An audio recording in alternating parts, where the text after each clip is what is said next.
Shalom, nama saya Servina Natasha Shinaga dengan NIM 20011912 dari tingkat 2A Teologi akan membacakan hasil tugas UAS saya dengan judul PAK ataupun Pendidikan Agama Kristen dan Moralitas Orang Dewasa.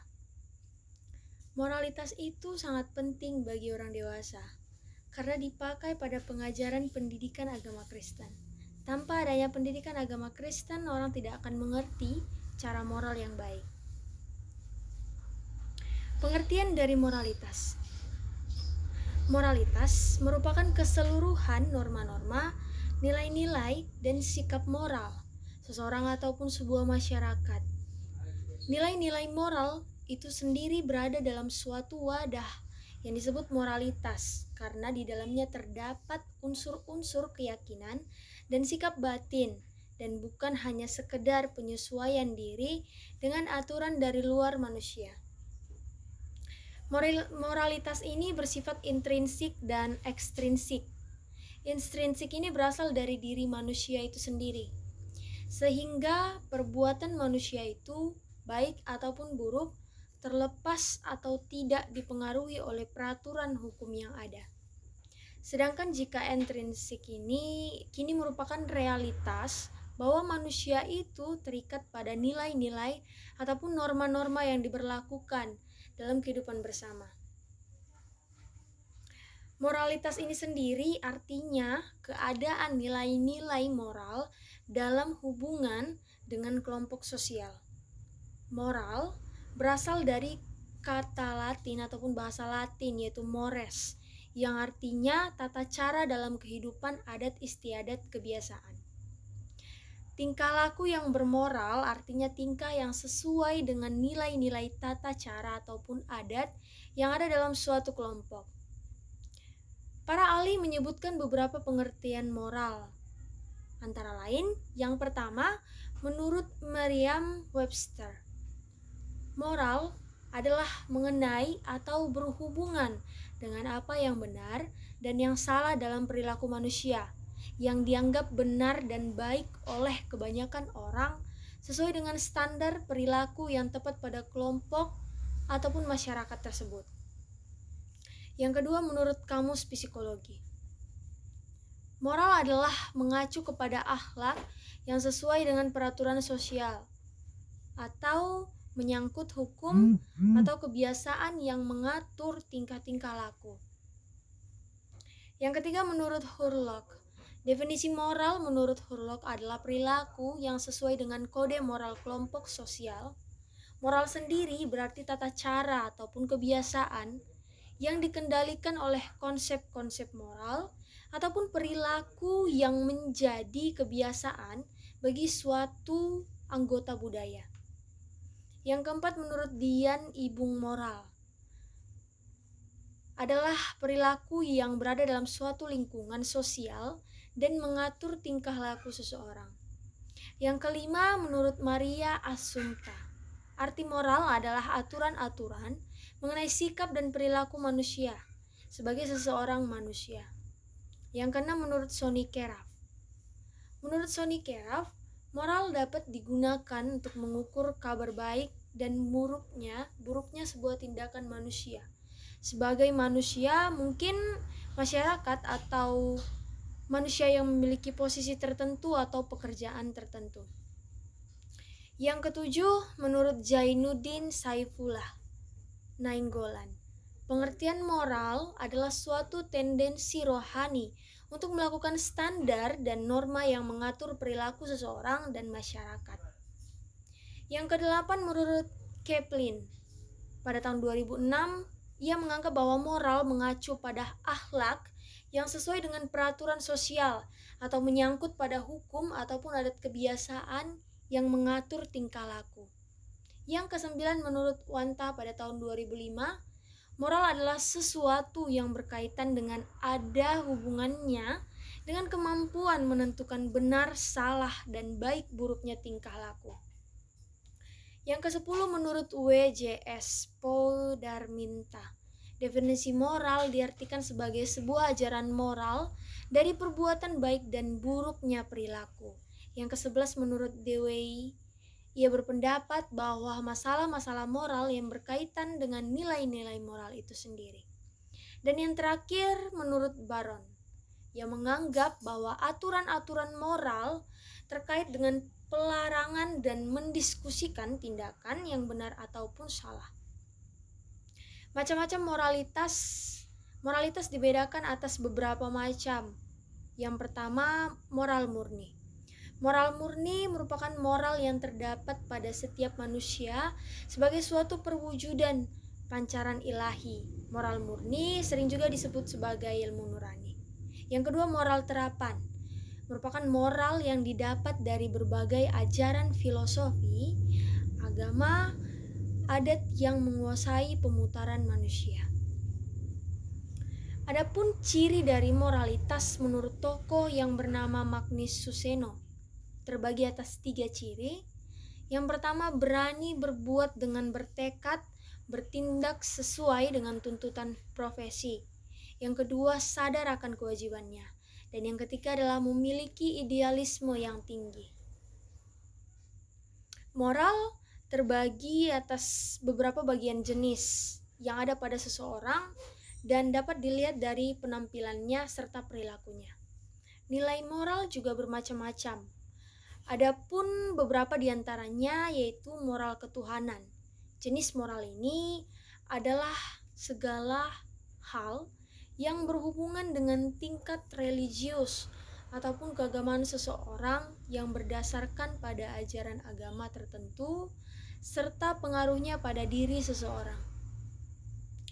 Moral ketuhanan diwujudkan dalam caranya menghargai sesama manusia, hidup rukun dengan orang lain yang memiliki agama yang berbeda pula, serta caranya dalam menghargai agama lain. Moral ideologi dan filsafat. Ini adalah moral yang kedua, jenis moral yang kedua, yang merupakan segala hal yang berhubungan dengan loyalitas pada cita-cita bangsa dan negara serta semangat kebangsaan yang dimilikinya. Perwujudan dari moral ideologi dan filsafat yaitu menjunjung tinggi dasar negara Pancasila serta menolak ideologi asing yang ingin merubah negara Indonesia. Yang ketiga, moral etika kesultanan. Jenis moral ini merupakan segala hal yang berkaitan dengan kesusilaan dan etika yang dijunjung suatu bangsa masyarakat serta negara baik secara tradisi maupun budaya. Moral etika dan kesusilaan yang diwujudkan ketika seseorang menghargai orang lain yang memiliki perbedaan pendapat. Selanjutnya adalah moral disiplin. Moral disiplin merupakan semua hal yang berkaitan dengan kode etik dan profesionalitas serta hukum yang berlaku di tengah suatu masyarakat ataupun negara. Pada titik perwujudan jenis ini ialah dengan melakukan aktivitas sesuai aturan yang berlaku, seperti menggunakan perlengkapan sesuai dengan hukum lalu lintas ketika seseorang berkendara. Pendidikan moral orang dewasa. Adapun pengertian dari pendidikan moral orang dewasa, dalam hal ini, pendidikan moral ialah usaha yang dilakukan seseorang atau kelompok secara terencana untuk mengubah sikap, perilaku, tindakan agar ia mampu berinteraksi dengan lingkungan masyarakatnya sesuai dengan nilai moral dan kebudayaan masyarakat setempat. Selanjutnya ialah perkembangan moral orang dewasa menurut penelitian dari Lawrence Kohlberg. Ia meringkas dengan yang pertama, perkembangan moral didasarkan pada perubahan struktur ataupun pola bentuk organisasi respon. Struktur yang semakin mencukupi ataupun baik. Yang kedua yaitu perkembangan itu terjadi sebagai akibat dari proses interaksi organisme dengan lingkungan. Prosesnya biasanya terjadi dengan lambat. Yang ketiga, perkembangan moral itu bertahap selangkah demi selangkah secara tetap dan berurutan dari tahap 1 ke tahap 2, dari tahap 2 ke tahap 3, dan begitu pun seterusnya. Selanjutnya, Orang berpikir pada satu saja, terkadang satu di atasnya ia menganggap berada di bawahnya. Selanjutnya, kualitas lingkungan sosial berpengaruh pada tingkat lamanya perkembangan moral. Perkembangan kognitif dan empati turut berpengaruh pula, meskipun sifatnya tidak menentukan perkembangan dari moral ini. Orang-orang tak dapat memahami moral lebih dari satu tahap di atasnya ia berada. Kemudian, gerakan atau perubahan moral ini berkembang bila terjadi ketidakseimbangan kognitif, artinya orientasi pemikirannya terganggu, sehingga orang mencari kerangka pemikiran yang lebih baik dalam memecahkan masalahnya, yakni dengan satu tahap di atasnya. Selanjutnya orang dapat dirangsang untuk berpikir satu tahap di atasnya, tapi ia tidak tertarik untuk berpikir pada satu tahap yang berada di bawahnya. Kemudian faktor umur yang sifatnya tidak menentukan dalam perkembangan moral orang. Seorang anak dapat mencapai moral lebih tinggi daripada tahap yang dicapai oleh orang dewasa.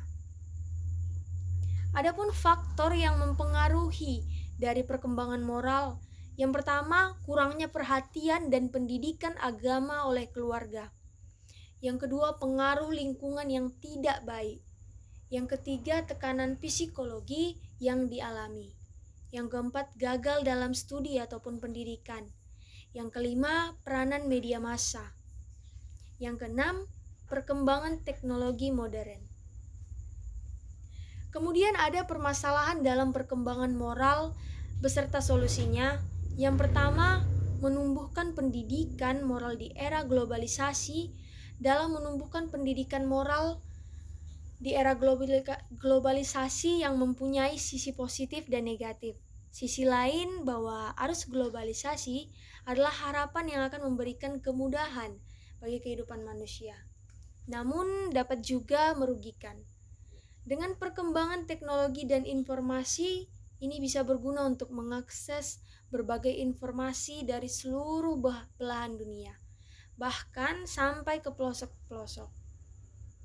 Kondisi inilah yang menjadikan tidak adanya batasan yang mampu untuk menghalangi setiap dari proses transformasi kebudayaan.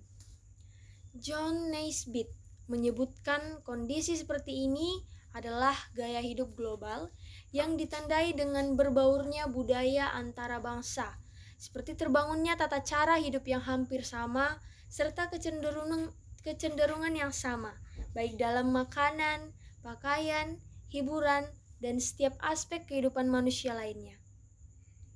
Dapat disimpulkan bahwa globalisasi mampu menyebabkan perubahan sosial yang memunculkan nilai-nilai yang bersifat pragmatis, materialistis, dan individualistik.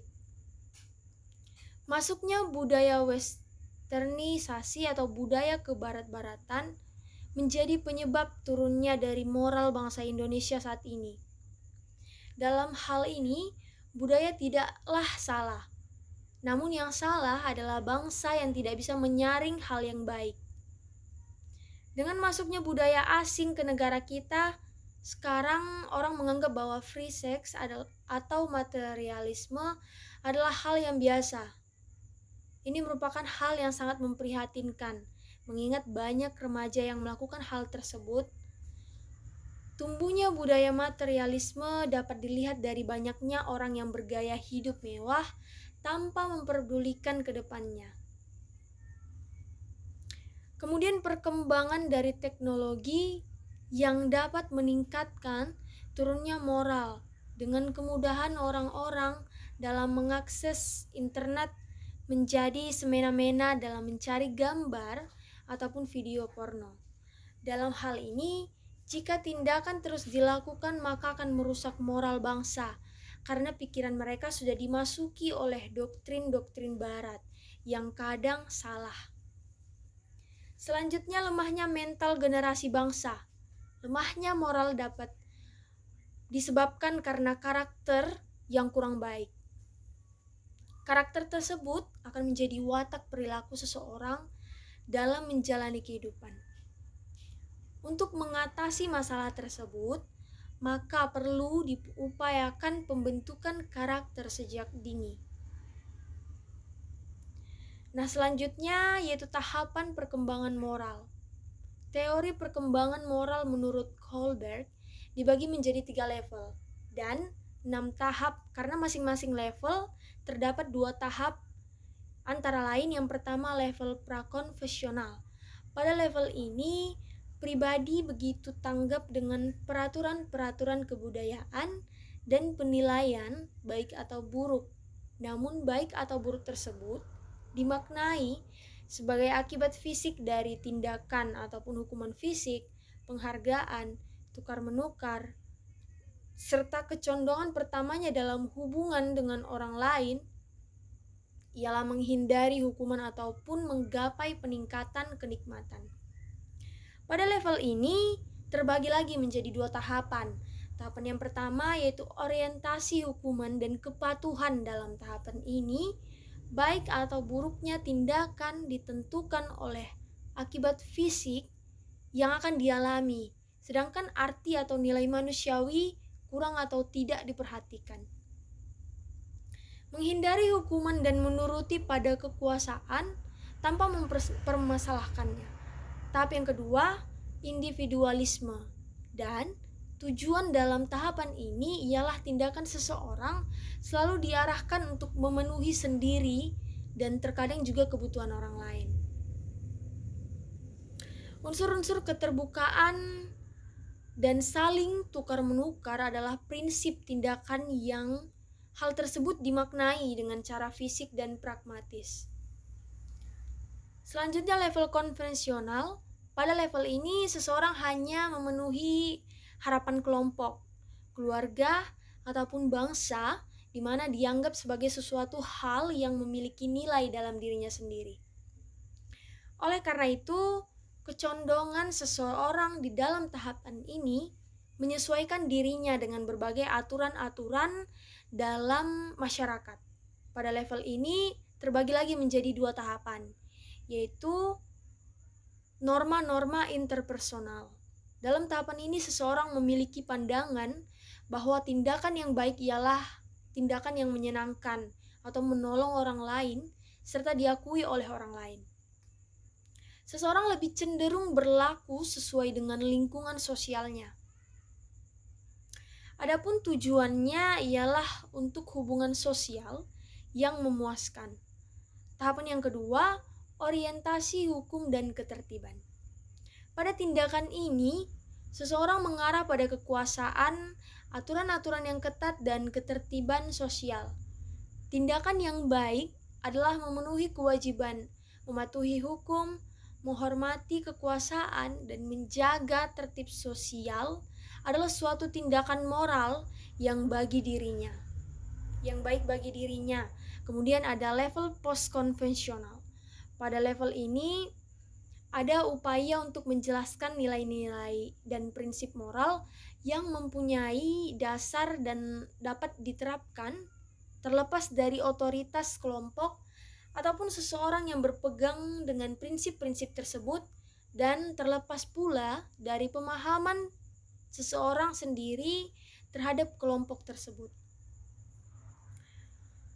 Pada bagian ini terbagi lagi menjadi 2 tahapan, yaitu tahap orientasi kontrak sosial legalistis. Dalam tahapan ini, tindakan yang benar dimaknai dengan tindakan yang sesuai dengan kesepakatan umum. Oleh karena itu, seseorang menyadari bahwa relativitas nilai-nilai pribadi dan pemahaman pribadi terlepas dari apa yang telah disepakati secara konstitusional dan demokratis, maka hak adalah nilai dan pendapat pribadi. Hasilnya adalah penekanan pada sudut pandang legal, namun dengan penekanan pada kemungkinan untuk mengubah hukum menurut pertimbangan rasional mengenai manfaat sosial, yang kemudian terbagi lagi ke tahap selanjutnya, yaitu orientasi ketika universal. Pada tahapan ini, seseorang mengembangkan suatu standar moral yang merujuk pada komprehensivitas yang logis. Pada dasarnya, Inilah prinsip-prinsip universal keadilan. Persamaan hak asasi manusia dan rasa hormat kepada manusia sebagai pribadi yang individual.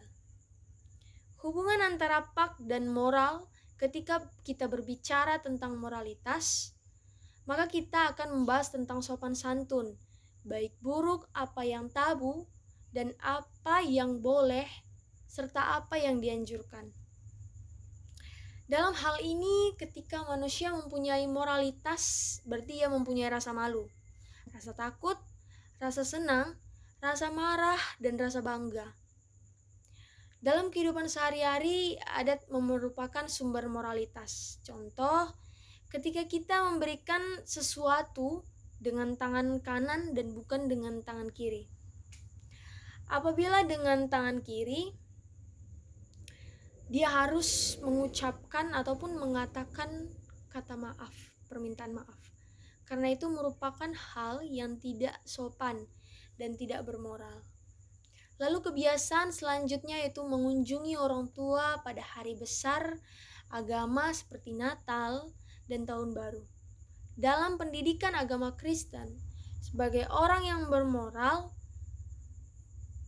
orang-orang harus mempunyai rasa malu yang mengingatkan seseorang terhadap kisah Adam dan Hawa, di mana mereka berdua telanjang.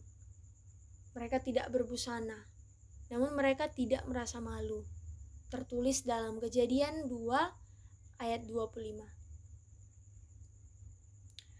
Dalam hal inilah, moral orang beriman tidak dimaksudkan untuk memperbaiki dan menyempurnakan dunia, tetapi untuk tetap konsekuensi dari keyakinan iman.